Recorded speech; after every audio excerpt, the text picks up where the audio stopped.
हमें बहुत अच्छा लगा कि आचार्य विकास मसीह जी जो जिन्होंने हमको बहुत अच्छी बातों को बताया और कैसे हम साथ अपने वचन को शेयर कर सकते और उनको बता सकते हैं कि मसीह यीशु के बारे में कि पुराने ग्रंथों में भी ये सारी चीज की जानकारी है। मैं आपके सामने एक प्रश्न रखना चाहता हूं। आप सोचिए, अगर आपका बच्चा एक मैदान में क्रिकेट खेल रहा हो और क्रिकेट के दौरान उसकी बॉल से एक पड़ोसी की कार का शीशा टूट जाए, तो वो बच्चा कहां दौड़ेगा? वो बच्चा अपने घर दौड़ेगा। उसके पीछे पीछे वो व्यक्ति दौड़ेगा जिसकी कार का शीशा टूट गया है। अब क्या होगा? वो बच्चा छुप जाएगा क्योंकि उसने गलत काम किया है, उसने एक बुराई की है, उसके हाथ से एक गलत काम हो गया है। अब वो व्यक्ति जिसकी कार है वो आपके पास में आएगा और कहेगा कि आपके बच्चे ने मेरी कार का शीशा तोड़ दिया है। तो आप क्या कहेंगे कि भैया ये रहा मेरा बच्चा, इसको आप ले जाओ, जो आपको करना है आप कर लो। आप ऐसा कहेंगे? नहीं भैया, आपके कार के शीशे का मूल्य कितना है? 7,000 रुपए। आप 7,000 रुपए का जुर्माना भरते हैं। प्रश्न ये आता है कि आपने कोई गलती नहीं की है, आपने कोई पाप नहीं किया है, फिर भी आप जुर्माना भर रहे हैं क्योंकि ये जुर्माना आपके बच्चे का है। कोई भी पिता अपने बच्चे को इस दंड के लिए नहीं छोड़ सकता। बाइबल कहती है कि जब हम पापी ही थे, हम पाप में थे, परमेश्वर जो दया का परमेश्वर है, परमेश्वर जो प्रेम करने वाला परमेश्वर है, वो हमें न्याय के उस भवसागर में नहीं छोड़ना चाहता। वो चाहता है कि उसका दंड वो समाधान किया जाए। इसलिए संसार में आज से 2000 वर्ष पूर्व प्रभु यीशु मसीह आया। उसने हमारे लिए वो दंड सह लिया, उसने वो कर्जा जो हमारे ऊपर था, वो पेनल्टी हम डिजर्व करते थे, उस पेनल्टी को स्वयं परमेश्वर ने पूरा कर दिया और हमारे ऊपर से उस दंड की चादर को हटा दिया। इसलिए लिखा है ऋग्वेद का 10वां मंडल 9:6, सोताश्वर उपनिषद 3:89, कठोप उपनिषद 4:13, ये वही पुरुष है, ये वही पुरुष है जो स्वयं का बलिदान करता है, देह के रूप में प्रकट होकर स्वयं का बलिदान करता है। इसलिए यीशु मसीह कहते हैं मैं भविष्यवाणियों को पूरा करने आया हूं। मत्ती 5:17। यह न समझो कि मैं भविष्यवक्ताओं की भविष्यवाणियों को नष्ट करने आया हूं। इसलिए फिलिप्पुस ने नथेल से कहा कि जिसका वर्णन, जिसके विषय में शास्त्रों में लिखा है, जिसका वर्णन हमारे प्राचीन लोगों ने किया है, जिसका वर्णन जो अज्ञात है, वो हमें मिल गया है। मेरे प्रियो, जब यीशु मसीह क्रूस पर था, हम बड़ी आसानी से एक पोस्टर देखते हैं या एक लकड़ी की क्रॉस देखते हैं जिस पर यीशु मसीह लटका है। लेकिन मैं आपको बताना चाहता हूं, आप उस समय को कल्पना भी नहीं कर सकते जब प्रभु यीशु मसीह का संपूर्ण शरीर घायल था, उसके हाथों में कीलें गड़ी थी, उसकी खाल, उसकी चमड़ी उधड़ी हुई थी, वो प्यासा था। जिस समय वो क्रूस पर लटकाया गया था, ये एक असहनीय मेरे प्रिय भाइयों, अगर हमारा नाखून भी थोड़ा गहरा कट जाए तो हम 2 दिन तक परेशान रहते हैं। एक चोट अगर पैर में लग जाए तो हम कई दिनों तक परेशान रहते हैं। लेकिन दर्शन शास्त्र में लिखा है उसने हमारे अपराधों को अपने ऊपर ले लिया। हमारे अपराधों को वो क्रूस पर जब लटकाया गया था, ये एक भयंकर मृत्यु थी, भयंकर। इसकी कल्पना आप कर भी नहीं सकते। ये एक साधारण मृत्यु नहीं थी, ये कोई एक्सीडेंट नहीं था, ये एक सोची समझी योजना थी, ये एक क्रूर हत्या थी, एक भयंकर। और प्रभु यीशु मसीह जब क्रूस पर लटकाया गया था, ये कितनी भयानक बात है कि सृष्टि का सृजनहार परमेश्वर हमारे और आपके पापों के लिए क्रूस पर लटका है और उसको हमने बड़ी आसानी से ईसाइयों का परमेश्वर कह दिया। बड़ी सरलता से उसे एक देश का परमेश्वर कह दिया, उसे अमेरिका का परमेश्वर कह दिया। मेरे प्रियो, पवित्र शास्त्र बाइबल होशे नबी 4 अध्याय 6 में लिखा है, बिना ज्ञान के मेरी प्रजा नष्ट हो गई। यीशु मसीह संसार में इसलिए आया कि हम परमेश्वर के महान प्रेम को अनुभव कर सकें।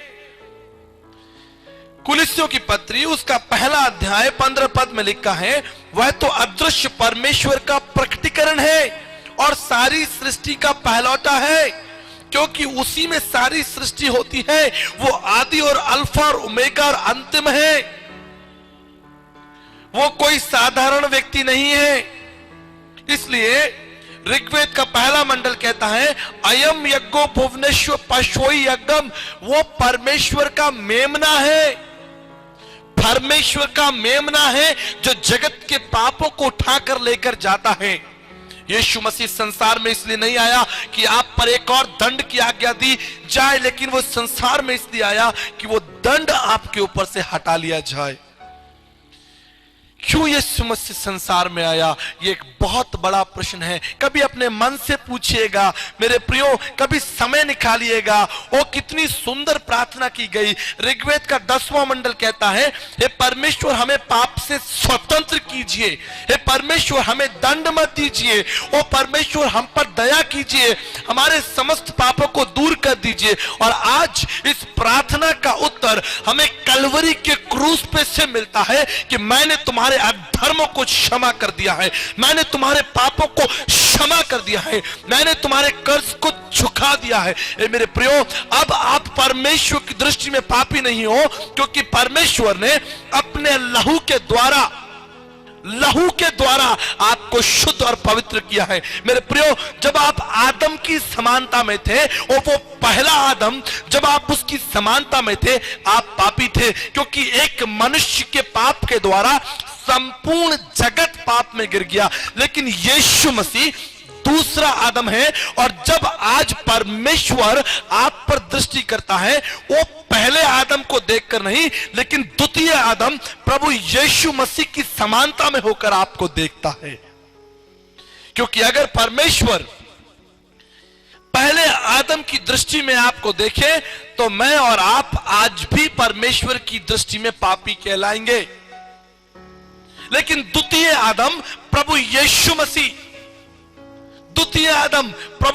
मसीह संसार में हमारे लिए उद्धारकर्ता बन के आया। इसलिए जब यीशु मसीह का जन्म हुआ था, आसमान में फरिश्ते मंडरा रहे थे और वो उन लोगों से कह रहे थे कि आज दाऊद के नगर में तुम्हारे लिए उद्धारकर्ता जन्मा है। आज दाऊद के नगर में तुम्हारे लिए कोई संत नहीं जन्मा, आज दाऊद के नगर में तुम्हारे लिए कोई महात्मा नहीं जन्मा है, लेकिन आज उस नगर में तुम्हारे लिए उद्धारकर्ता परमेश्वर जन्मा है, जो तुम्हारे पाप के बोझ को उठाएगा। वो तुम्हारे पाप के बोझ को उठा लेगा। और मेरे प्रियो, यीशु मसीह ने अपनी सेवा को पूरा किया। उसने हमारे पाप के बोझ को उठाया है, उसने हमारे उस बलिदान को उठाया है। मुझे एक सुंदर घटना याद आती है। एक बार एक व्यक्ति था जिसके सर पर एक बोझा था, और वो बोझे को लेकर रास्ते में चल रहा था। अचानक एक पास से बैलगाड़ी वाला व्यक्ति उसके पर तरस खाता है, उससे कहता है, तुम मेरी बैलगाड़ी में मुझसे सहायता ले सकते हो। बड़े आराम से वो व्यक्ति झटपट उस बैलगाड़ी में बैठ जाता है। बैलगाड़ी चलने लगती है। थोड़ी देर में बैलगाड़ी का चालक पीछे मुड़कर देखता है तो आश्चर्य हो जाता है। वो देखता है कि वो व्यक्ति जिसको उसने पनाह दी थी, जिसके सर पर बोझा था, वो उसकी गाड़ी में बैठा है और अभी भी बोझा उसके सर पर है। वो कहता है, मूर्ख, तू अपना बोझा नीचे क्यों नहीं रख देता? मेरे प्रियो, मैं आपको बताना चाहता हूं, प्रभु यीशु मसीह ने कहा है, हे बोझ से दबे और थके लोगों, मेरे पास आओ, मैं तुम्हें विश्राम दूंगा। यीशु मसीह हमारे बोझ को उठाने के लिए तैयार है। इस संसार में बहुत सारे लोग हैं जो हम पर टीका टिप्पणी करेंगे, हम पर तमाम प्रकार के दोष लगाएंगे, हमें सलाह देंगे, हमें ज्ञान देंगे, लेकिन हमारा बोझ कोई नहीं उठाएगा। बोझ उठाने वाला केवल यीशु मसीह है। मैंने इस संसार के तमाम महापुरुषों पर अध्ययन किया और मेरा किसी से बैर भी नहीं है, सब अपनी जगह पर ठीक है। बाइबल कहती है, इब्रानियों की पत्री उसका पहला अध्याय पहले पद में लिखा है, पूर्व युग में परमेश्वर ने हमारे बाप दादाओं से बातें की, ठीक है भैया, उनके द्वारा समाज में कुछ बड़े निर्णय प्रभु ने लिए, लेकिन अंत में उस बोझ को उठाने के लिए स्वयं परमेश्वर इस संसार में आया। स्वयं परमेश्वर। मेरे प्रियो, संसार के लोग आपको सलाह देंगे। यीशु ने कहा है, एक सेवक, एक नौकर बकरियों की, भेड़ों की रखवाली के समय में अगर शेर आ जाए तो वो उसको छोड़कर भाग जाएगा, क्योंकि वो उनका स्वामी नहीं है, वो तो एक नौकर है, वो एक किराए का मजदूर है, वो केवल सलाह दे सकता है, लेकिन उसका स्वामी उनकी रक्षा करेगा। यीशु मसीह हमारी रक्षा करता है। वो हमें ज्ञान नहीं देता, लेकिन आगे बढ़कर हमारा हाथ थामता है, हमें गहरे गड्ढे से निकालता है, हमें उस कीचड़ से निकालता है, और उसने हमें निकाला भी है। अपने लहू के द्वारा हमें बचाया है, उसके लहू के द्वारा हम निष्पाप ठहरते हैं। कुछ महत्वपूर्ण भविष्यवाणियां जो बाइबल के साथ साथ भारतीय दर्शन शास्त्र की हैं, मैं आपको बताता हूं। इससे पहले आप किसी पर विश्वास करें, इन भविष्यवाणियों पर मनन कर लेना। लिखा है, पशुई यज्ञम वो हमारे पापों को उठाने वाला है, वो परमेश्वर का मेमना है। पापनुदम वो हमारे पापों को दूर करने वाला है। वो प्रजापति यज्ञ वो उस यज्ञ को करने वाला है जिसमें समस्त मानव जाति का उद्धार है। ऋग्वेद का 10वां मंडल कहता है, ये वही पुरुष है जो महायज्ञ को करेगा और अपने बलिदान को, अपनी आहुति को दे देगा। ब्रह्म विद्या उपनिषद पद 31 में लिखा है, वो परम आत्मा होगा। परम आत्मा सब बातों को करने वाला, मोस्ट हाई। मुंडक उपनिषद में लिखा है, वो श्रोतिमम सब बातों का ज्ञाता होगा। मुंडक उपनिषद 1:2-12 में लिखा है कि ब्रह्मनिष्ठम पूर्ण परमेश्वर होगा। ये भविष्यवाणियां की जा रही हैं कि परमेश्वर कैसा होगा, हम परमेश्वर को कैसे पहचानेंगे, परमेश्वर की विशेषता क्या होगी। क्योंकि बाइबल कहती है, पूर्व युग में परमेश्वर ने हमारे बाप दादाओं से बातें की थी, अपने परिचय को संक्षेप रूप में, आंशिक रूप में प्रकट किया।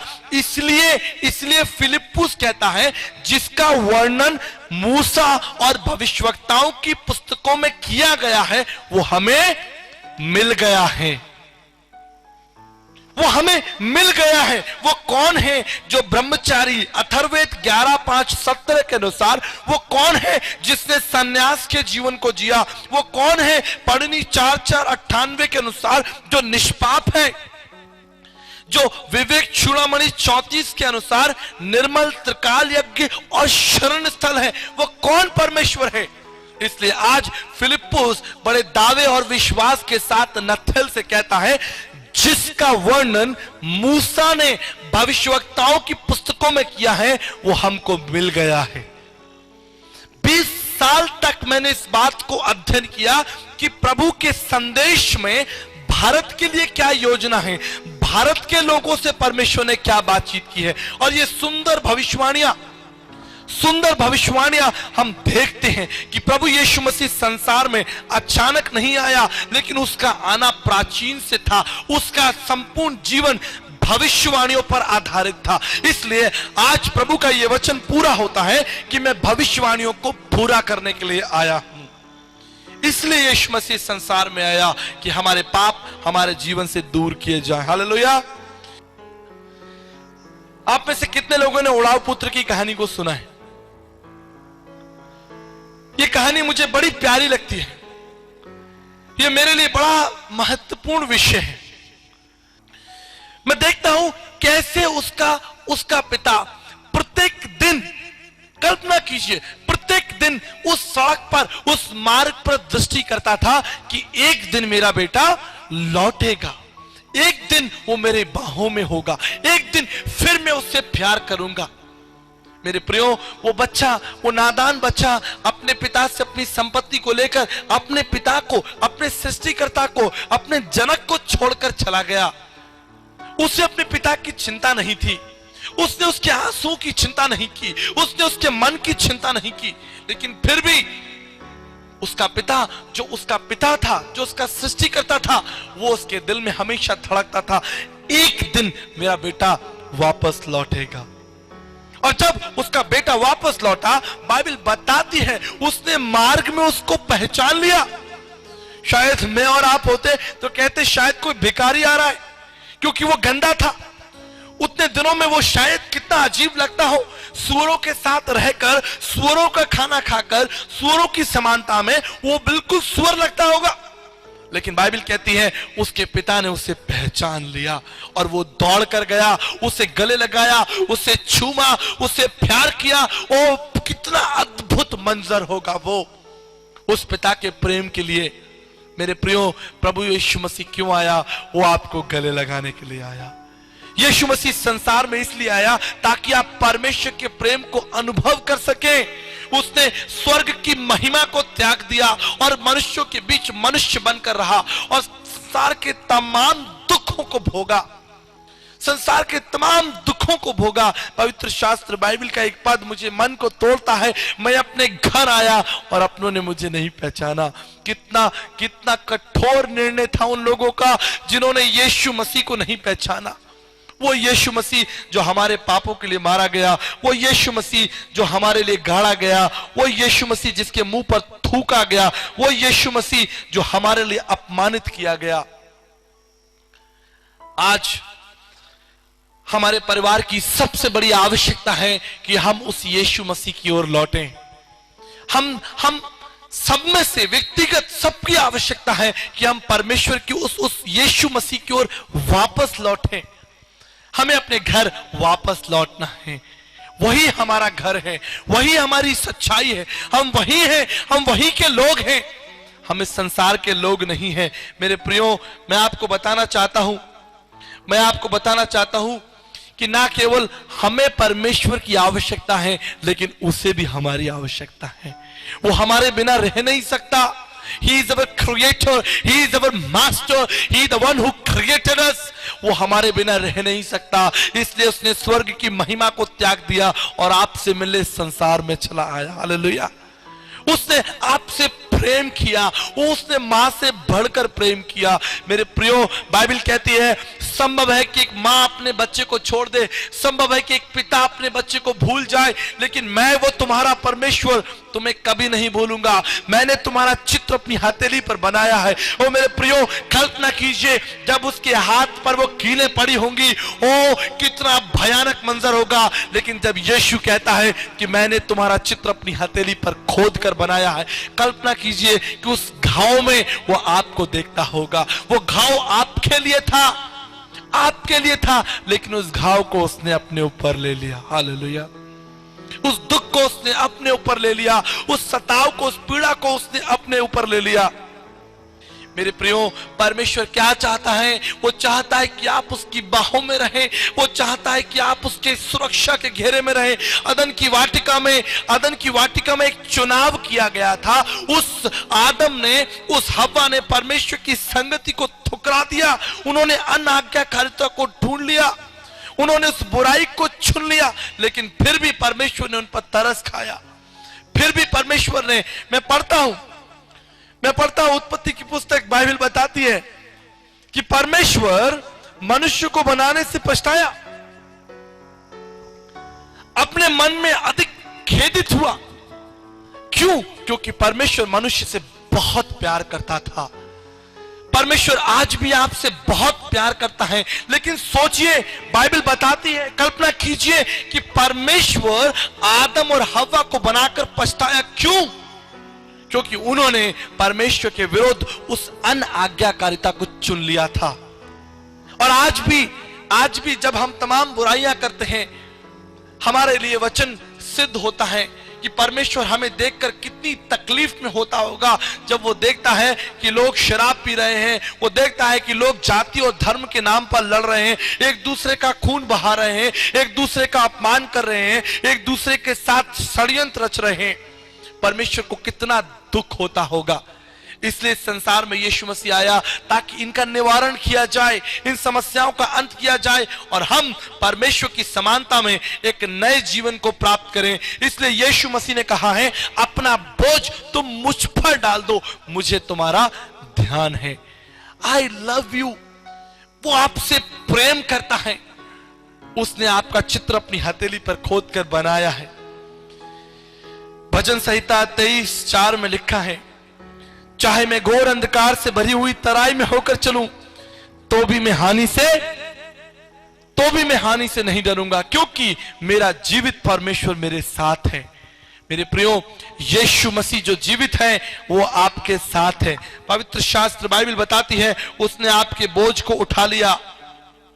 भारतीय दर्शन शास्त्र के आर्यों की खोज सनातन परिपक्वता में एक महत्वपूर्ण विषय है। यहां लिखा है, प्रार्थना की गई सनातन परमेश्वर को पा जाने के लिए आर्यों ने जिसकी वो आराधना कर सके, उस परमेश्वर की आराधना करना चाहते हैं। यीशु ने कहा यूहन्ना 14:9 में, मैं इतने दिन से तुम्हारे बीच में हूं, क्या तुम मुझे नहीं पहचानते। प्रार्थना की गई थी अमृत प्राप्ति के लिए कि हम उस अमृत को प्राप्त कर लें। यीशु ने कहा यूहन्ना 4:14 में, जो कोई उस जल को पिएगा जो मैं दूंगा वो अनंत काल तक नहीं मरेगा। प्रार्थना की गई थी शाश्वत जीवन के लिए। यीशु ने कहा मैं जीवित हूं इसलिए तुम भी जीवित रहोगे। प्रार्थना की गई थी परम शांति के लिए। यीशु ने कहा मैं अपनी शांति तुम्हें दिया जाता हूं।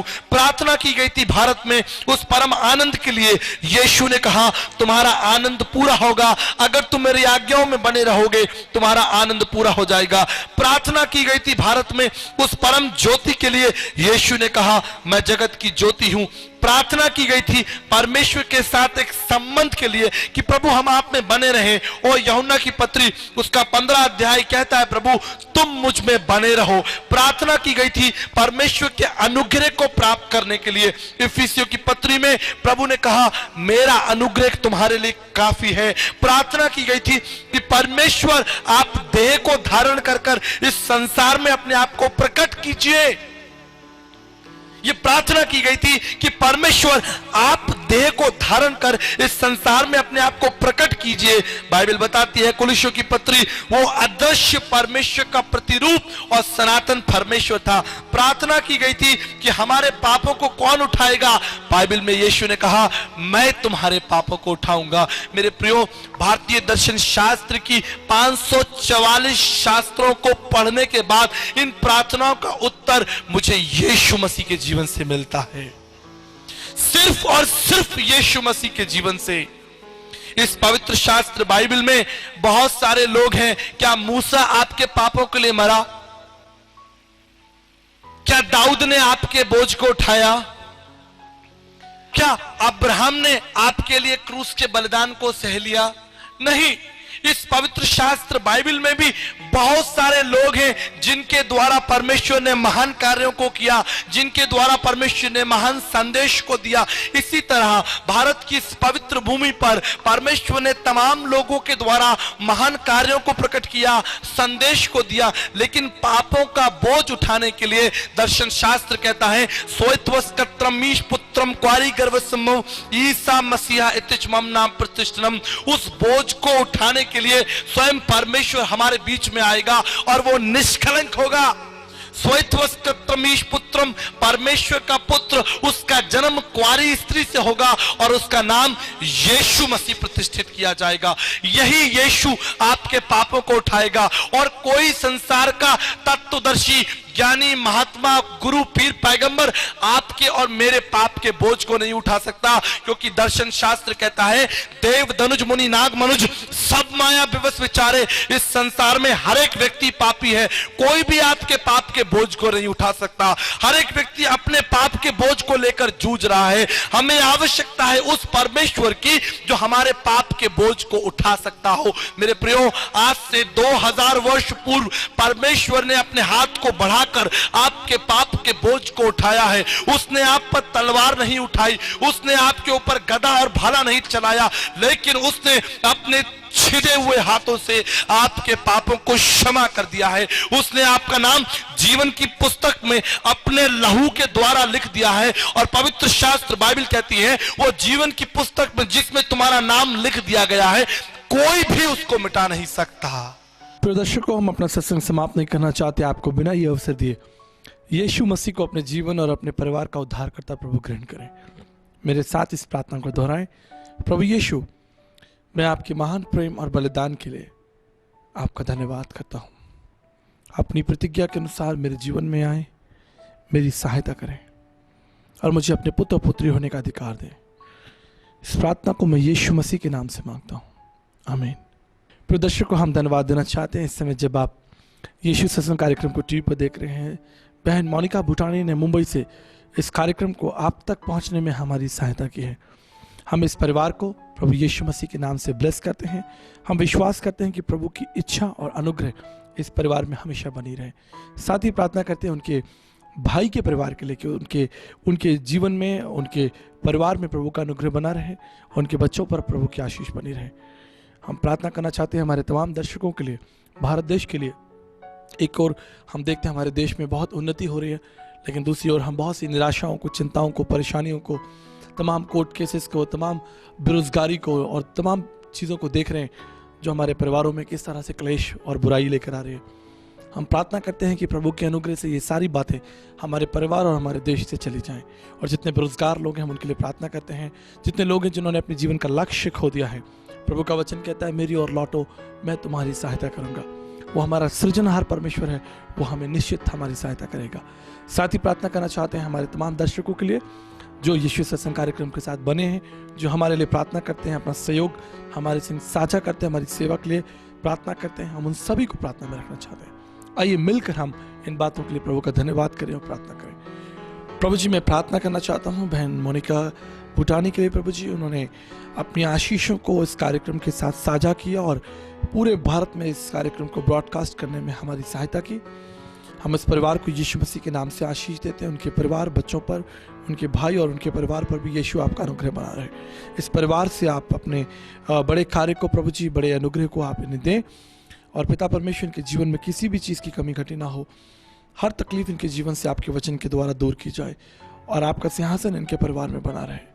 इस समय जितने लोग कार्यक्रम को टीवी पर देख रहे हैं प्रभु जी, उन सब पर आपकी आशीष हो, आपका अनुग्रह हो प्रभु जी।